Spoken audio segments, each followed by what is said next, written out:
Alright, hey everybody, welcome back to, I think now, the 5th reaction for The Mandalorian Season 3. We're checking out episode 21. I still don't know the name of the chapter.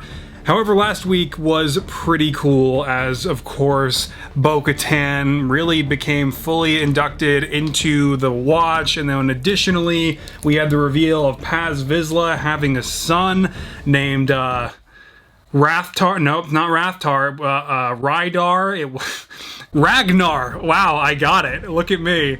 And that was really cool, but obviously Kelleran Beck was amazing, and the entire Revenge of the Sith DLC sequence that we got finally answering what happened to Grogu. I have no idea what is in store for Chapter 21, but I do know that it was directed by the same guy who directed one of my favorite movies of all time, Spider-Man Into the Spider-Verse. So I can't wait to check this out. Katie Sackhoff said that this was going to be a really good episode, or it was either her or the guy who's usually in the Mandalorian suit. I forget his name, but let's check it out. I accidentally just jumped forward. Oops.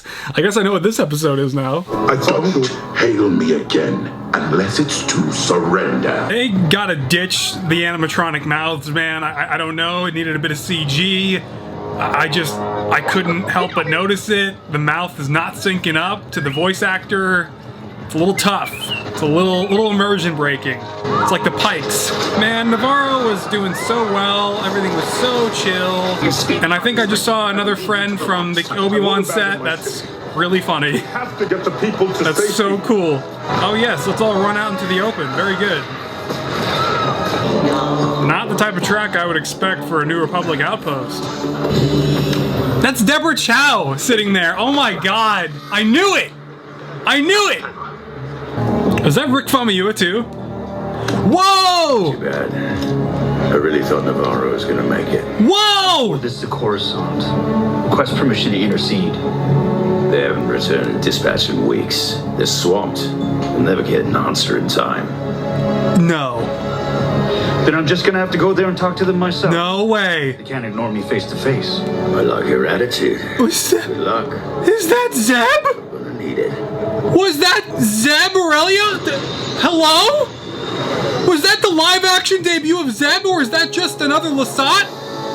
That was Zeb, bro! Oh my god, he looked amazing! Oh my god! Oh my god! Oh my god, he looked great!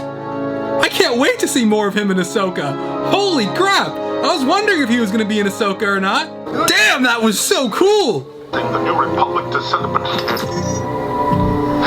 I get the gist. It does sound concerning. Excuse me, Colonel. Oh no! I'm going down to the commissary. Can I get you anything? Have you ever heard of Navarro? They have yet to sign the charter. Uh-oh. It's not good. What does that matter? Because I'm hearing Moff Gideon never made it to trial. Oh no. Captain, this isn't a rebellion anymore. Perhaps the leaders of Navarro need to understand why becoming a Republic signatory is valuable. By letting them suffer. Sounds like a rather imperial way of thinking. Captain, you're out of line. It's fine. I'm used to that kind of talk. But from experience... You were captured. No. I was liberated. She's really doing well with the facade there. It's kind of a shame that the New Republic has to be portrayed as inept now because of the sequel trilogy. That is so cool. Seeing a friend from Obi-Wan in this shot and among the extras, that's so fun. Are those the only survivors of Navarro? Are those the only survivors of the whole city? That's horribly depressing, where they're just all being held hostage. Is the covert out to lunch? Oh, yep. Fortunately, someone I served with in the rebellion is amongst your ranks. What? Oh. Entire covert will now have to relocate. or we can kill him. Stay right here. Bo-Katan, just casually still here. Never gets old. I will not reveal your location. You guys Sorry to intrude. better relocate regardless. Freaking lizard turtles coming out of the water. Giant dragons out of nowhere. So what are you thinking? Is Bo going? Is she gonna be? No, Grief Karga. I stand before you to petition an intervention. Perhaps it is time for us to live in the light once again, on a planet where we are welcome, and our children can feel what it is to play in the sunlight. Cool. Why should we lay our lives down yet again? I think he just told you why, Paz. Because we are Mandalorians. But he risked his life to save my son. And Bo-Katan Kryze did not give up on my child's life. Yep. And I, for one, will take up arms to fight by their side. Very cool. Use the element to surprise and defeat an enemy that outnumbers us. This is so awesome. I didn't realize that they were going to be dropping out of Bo's Starfighter in the Celebration trailer. Like, now this is even more cool. Gordon Shard's men all look really good. Oh god, don't shoot at don't shoot the monkey lizards, man. It's the Mandalorian! Be careful, my friend. They've got you outnumbered 10-1. Oh god. I like those odds. Nice. You do. What a great callback. First team, prepare to drop. Awesome. Just like the days on Sundari.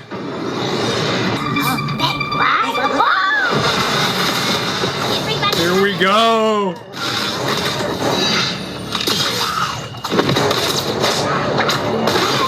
Oh my god. Team 2, you with us? Nice. Team 2, moving toward courtyard. Oh my god. This is another great dogfight. Then bring them back! This dude is like Captain Hook with the little assistant guy whose name I forgot. Come on. These pirates are no match. Take cover.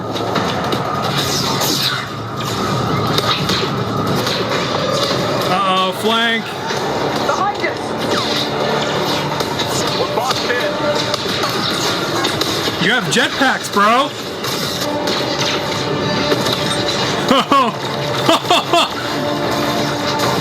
Paz Vizsla with the repeater. Oh my god.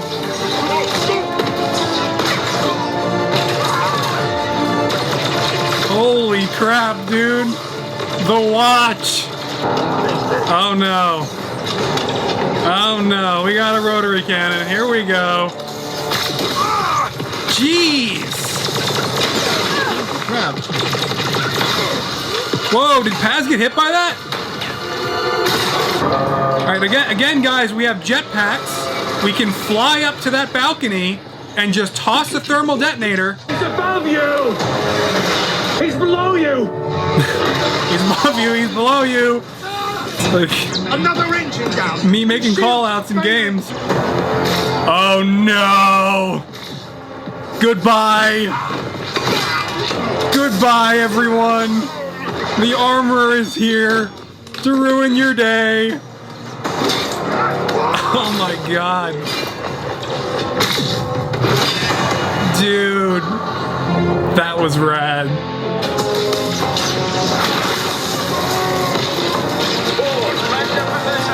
Here we go. Got our momentum back.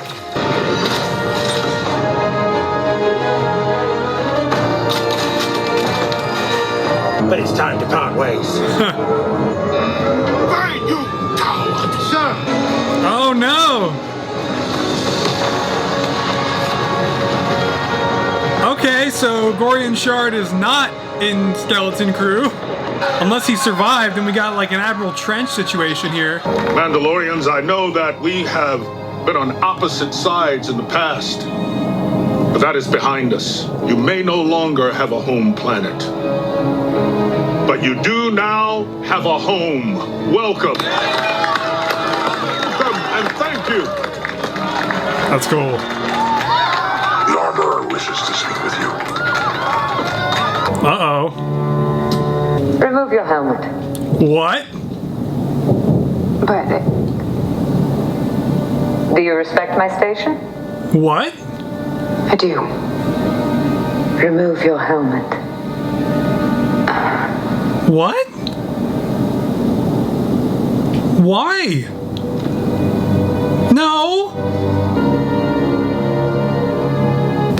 Our people have strayed from the way, and it is not enough for a few to walk it. We must walk it together. This is the way. We must walk the way together. All Mandalorians. The mythosaur existed only in legends, and yet you saw it. It is a sign that the next age is upon us. Yeah. Mandalore must all come together. You have walked both worlds. You are the one who can unite us. Awesome! Awesome, so it's gonna be Bo. Let's go! Darksaber is still a bit of an issue though. Bo's gonna tame the mythosaur! Let's go! She deserves it! Bo-Katan Kryze is going off to bring other Mandalorians in exile to us, so that we may join together once again. But she shows her face. Bo-Katan walks both worlds. She can bring all tribes together.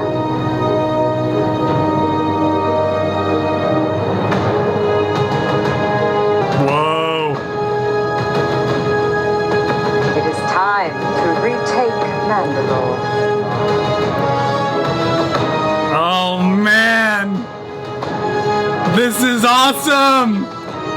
This is amazing! This is very much the way.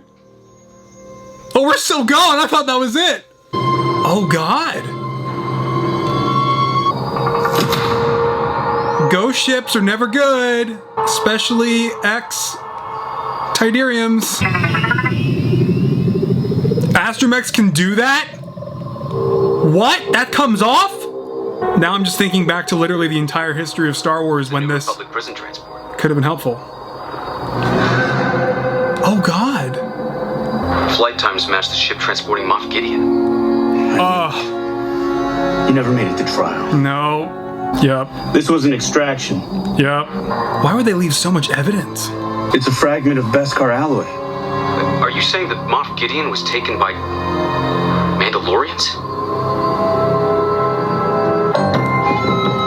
Now that's a fun mystery. The Mandalorian, Chapter 21, The Pirate. That was very cool. And what I initially expected to just be a really straightforward episode of saving Navarro and really not much more became so much more, both in the beginning, obviously with further establishing the lore of the New Republic being inept, but also the sudden cameo and live action debut of Zeb Orrelios. I mean, it was very quick, but that looked exactly like him. I don't think that was another Lasat. Yes, the blue flight suit threw me off just a little bit, but I'm pretty sure, yeah, that was Zeb Orrelios, dude, and it makes total sense because, of course, they were also working on filming Ahsoka at the same time, basically, or just shortly thereafter, and had Zeb ready to go in whichever form he was going to take in live action. So they inserted him in here to The Mandalorian Season 3. He just clearly worked out, and that was incredible. Now, you guys, some of you Legacy subscribers might remember, I am still not the biggest fan of Star Wars Rebels, but I am thrilled to become a fan of the characters as they make their debuts into live action. If there are any characters from Rebels that I did really love and appreciate, it was definitely Kanan, Hera, and Zeb. So to see Zeb live action is a real thrill, and I do really look forward to seeing Ezra and Sabine, and it's gonna be great. I am so looking forward to the cast being fully realized in live action and not having cringy Disney XD dialogue. That said, yeah, I guess Gorian Shard will not be in Skeleton Crew, but I assume Vane will be, so we'll be seeing a bit more of those pirates again, no doubt. And they looked really great. The whole infiltration by the Watch was really cool, even though they really could have definitely done with using their jetpacks a little bit more, to be sure. Fantastic dogfight in the middle there.